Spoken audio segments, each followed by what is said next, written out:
இன்றைய முக்கிய செய்திகள். நடைபெற்ற +2 பொதுத் தேர்வில் க்ளூனிப்பள்ளி மாணவி பூஜா 600க்கு 597 மதிப்பெண் பெற்று மாநில அளவில் சாதனை புரிந்த காரணத்தால் சட்டமன்ற உறுப்பினர் ஜான்குமார் எம்எல்ஏ சால்வை அணிவித்து பூங்கொத்து கொடுத்து வாழ்த்து தெரிவித்தார்.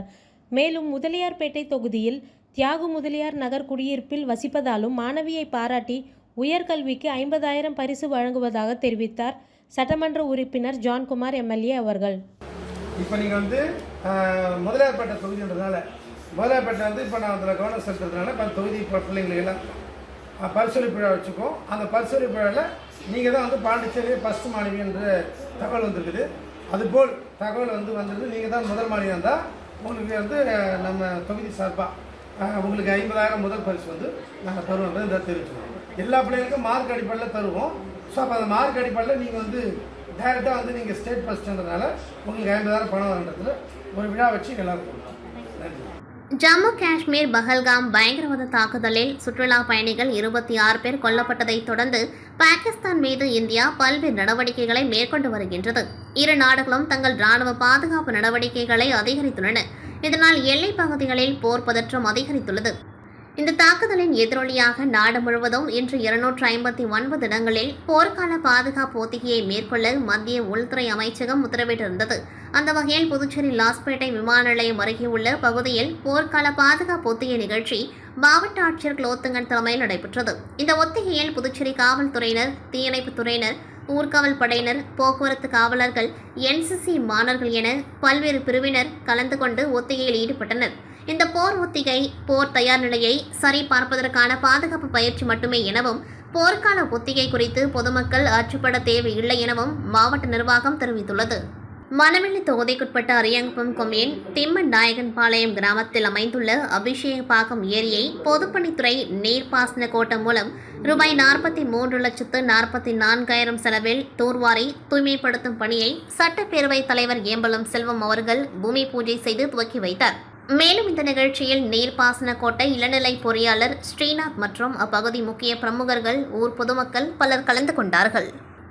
அரியூர் ஸ்ரீ வெங்கடேஸ்வரா மருத்துவமனையில் 5.5 கோடி மதிப்பில் கட்டப்பட்டுள்ள நீச்சல் குளத்துடன் இணைந்த விளையாட்டு வளாகத்தின் திறப்பு விழா நடைபெற்றது. இந்த விழாவில் ஸ்ரீ வெங்கடேஸ்வரா கல்வி குழுமத்தின் தலைவர் ராமச்சந்திரன் தலைமையில் புதுச்சேரி சட்டமன்றத்தின் சபாநாயகர் ஏம்பலம் செல்வம் சிறப்பு விருந்தினராக கலந்து கொண்டு விளையாட்டு வளாகத்தை, புதிதாக கட்டப்பட்டுள்ள ஸ்போர்ட்ஸ் கிளப் பில்டிங், உடற்பயிற்சி கூடம், ஸ்விம்மிங் பூல் திடல் மாணவர்களின் பயன்பாட்டிற்காக திறந்து வைத்தார்கள். சபாநாயகர் செல்வம் பேசும்பொழுது கல்லூரியில் பயிலும் மாணவர்கள் பாடப்புத்தகத்தின் அறிவை வளர்த்து கொண்டு மருத்துவத்துறையில் சிறந்து விளங்குவது போல் விளையாட்டுத் துறையிலும் சிறந்து விளங்கிட இந்த கல்லூரி நிறுவனம் மாணவர்கள் பயன்பெறும் வகையில் விளையாட்டு கூடம் மிக சிறந்த வசதிகளை கொண்டுள்ளது.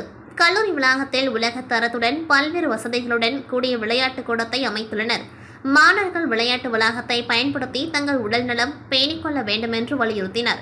இவ்விழாவில் கல்வி குழுமத்தின் தலைமை இயக்க அதிகாரி டாக்டர் வித்யா, இயக்குநர் டாக்டர் ரத்னசாமி, பொது மேலாளர் சவுந்தரராஜன் ஆகியோர் கலந்து கொண்டார்கள். ஸ்ரீ வெங்கடேஸ்வரா கல்வி குழுமத்தின் கீழ் இயங்கி வரும் கல்லூரியில் பயிலும் மாணவர்கள் பயன்பெறும் வகையில் இந்த வளாகத்தில் பல்வேறு மேம்பாட்டு தரத்தில் அமைக்கப்பட்டுள்ள விளையாட்டு வளாகத்தில் கால்பந்து, கூடைப்பந்து, லான் டென்னிஸ், வாலிபால், த்ரோபால், உடற்பயிற்சி கூடம் மற்றும் நீச்சல் குளம் அமைக்கப்பட்டுள்ளது.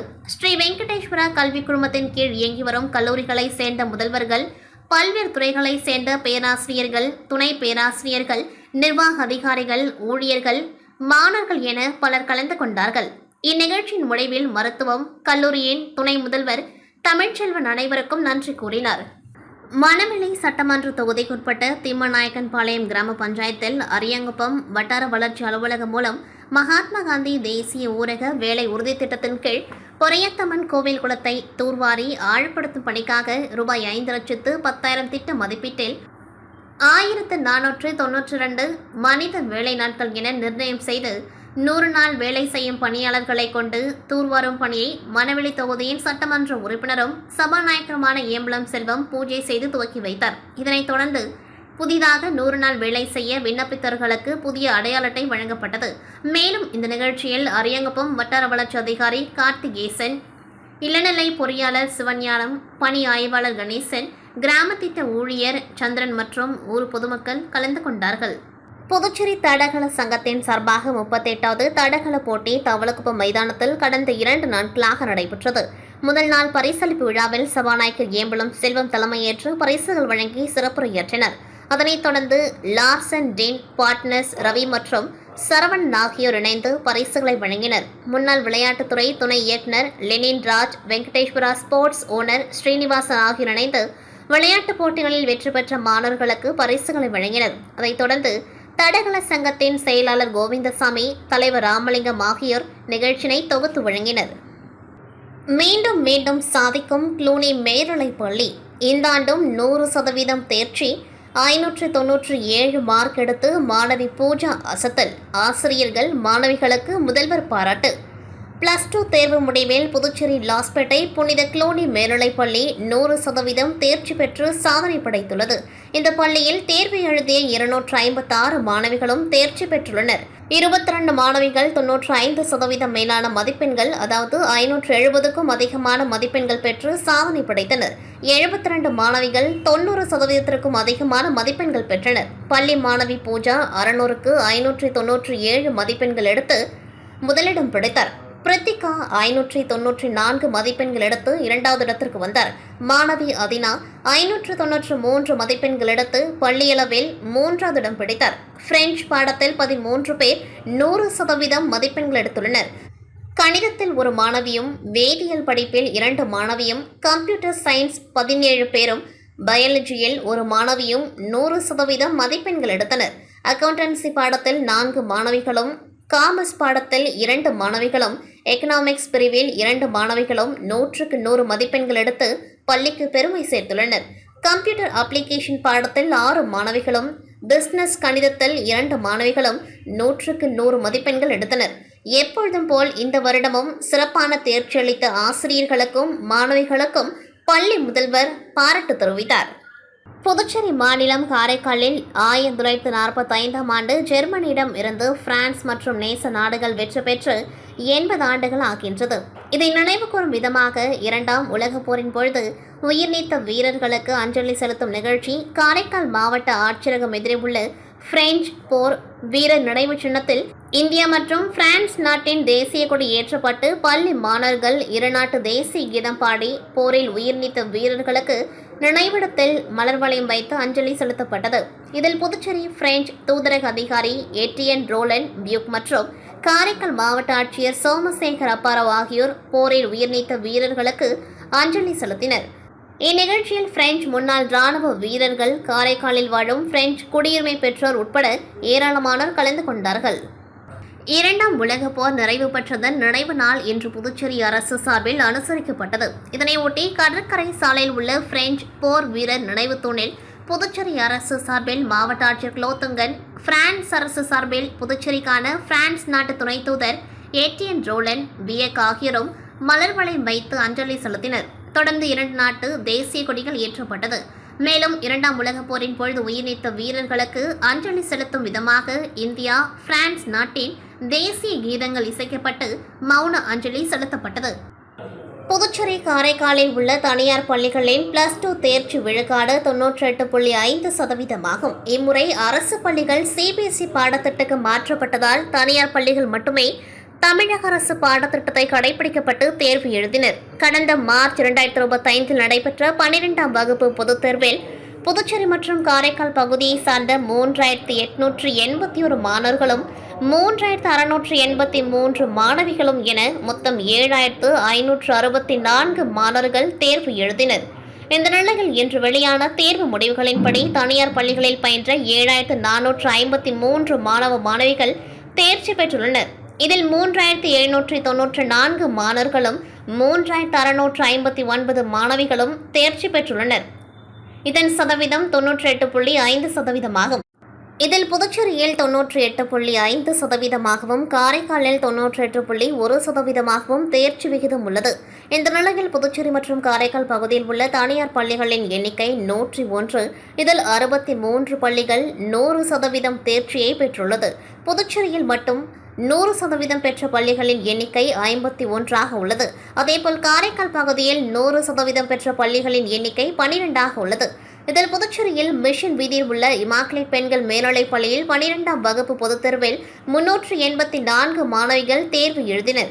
இதில் பள்ளியில் ஸ்ரீ ஹர்ஷினி 582 முதல் மதிப்பெண்ணும், ரேஷ்மா 579 இரண்டாவது மதிப்பெண்ணும், ஷரீபா 576 மூன்றாவது இடம் உட்பட அனைத்து மாணவர்களும் அதிக மதிப்பெண்கள் பெற்று 100% வெற்றி பெற்றனர்.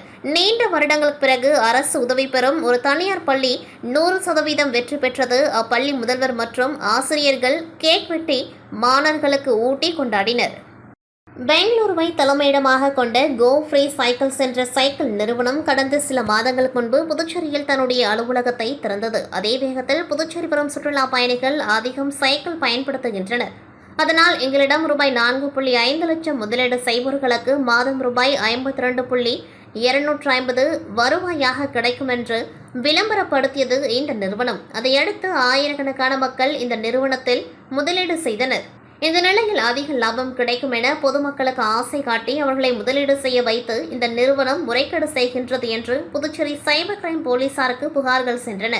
அதன் அடிப்படையில் சைபர் கிரைம் போலீசார் கடந்த ஏப்ரல் 3ஆம் தேதி இரவு பழைய மாவட்ட ஆட்சியர் அலுவலகம் அருகில் அமைந்திருக்கும் கோ ஃப்ரீ சைக்கிள் நிறுவனத்தில் அதிரடியாக நுழைந்து சோதனை செய்தனர். அங்கு கட்டுக்கட்டாக இருந்த ரொக்க பணத்திற்கு கணக்கு கேட்டனர். அதற்கு அவர்களிடம் சரியான பதில் வராததால் வருவாய்த்துறையினர் மூலம் அந்த பணத்தை பறிமுதல் செய்து அங்கேயே அலமாரியில் வைத்து சீல் வைத்தனர். அதையடுத்து கடந்த மாதம் 6ஆம் தேதி அமலாக்கத்துறை சென்னை பிரிவின் இணை இயக்குநர் நளினி ரவிகிருஷ்ணன் தலைமையில் வந்த அதிகாரிகள் சைக்கிள் நிறுவனத்தை சோதனை செய்தனர். சுமார் 8 மணி நேரம் நடைபெற்ற இந்த சோதனையில் லேப்டாப், ஹார்ட் டிஸ்க், பென்டிரைவ் உள்ளிட்ட ஆவணங்களை கைப்பற்றினர். அத்துடன் கோ ஃப்ரீ சைக்கிள் நிறுவனம் பண பரிவர்த்தனை செய்து வந்த 10 வங்கி கணக்குகளை முடக்கினர். இந்த நிறுவனம் இந்தியா முழுவதும் தங்கள் கிளைகளை திறந்து மோசடியில் ஈடுபட்டிருக்கிறது. இந்த மோசடியில் ஈடுபட்டவர்கள் மீது வழக்கு பதிவு செய்து விசாரணை செய்து வழக்கும் நடைபெற்ற நிலையில் கோ ஃப்ரீ சைக்கிள் நிறுவனத்தில் முதலீட்டாளர்களாக இருக்கும் 50க்கும் மேற்பட்டவர்கள் உருளையன்பேட்டை பகுதியில் அமைந்துள்ள முதுநிலை காவல் கண்காணிப்பாளர் சந்தித்து கோரிக்கை மனுவை ஒன்று கொடுத்துள்ளனர். அதில் தங்கள் நிறுவனத்தை பற்றி தவறான செய்திகள் வெளியே வந்து கொண்டிருக்கிறது. அதேபோல் ஏற்கனவே எங்கள் நிறுவனத்தில் இருந்து ஒரு நபர் இந்த பிரச்சனையை தூண்டுவதாக புகார் மூலமாக கொடுத்தனர். தங்களை நிறுவனம் ஏமாற்றவில்லை, இதுவரைக்கும் எங்களுக்கு ஒவ்வொரு மாதமும் தங்களுக்கு கொடுக்க வேண்டிய பணத்தை கொடுத்து வருவதாக புகார் மனுவில் தெரிவித்து பொய் புகார்கள் கொடுப்பவர்கள் மீது கடும் நடவடிக்கை எடுக்க வேண்டும் என கோரிக்கை மனுவில் தெரிவித்துள்ளனர். இதுகுறித்து முதலீட்டாளர்கள் கூறுகையில் 1 மாத காலமாக கோ ஃப்ரீ நிறுவனத்தை பற்றிய தவறான தகவல்கள் தொடர்ந்து ஊடக வாயிலாக வெளியாகிக் கொண்டிருக்கின்றது. முதலீட்டாளர்கள் ஏமாற்றப்பட்டதாகவும் நிறுவன உரிமையாளர் தப்பித்து சென்று விட்டதாகவும் போலி நிறுவனம் என்றும் இன்னும் பல்வேறு விதமான போலி செய்திகள் தொடர்ந்து ஊடகத்திலே வெளியாகிக் கொண்டிருக்கின்றது. ஆனால் கோ ஃப்ரீ நிறுவனத்தில் முதலீடு செய்த எங்கள் அனைவருக்கும் தற்பொழுது வரை சரியாக லாபத்தொகை நிறுவனம் வழங்கி வருகின்றது.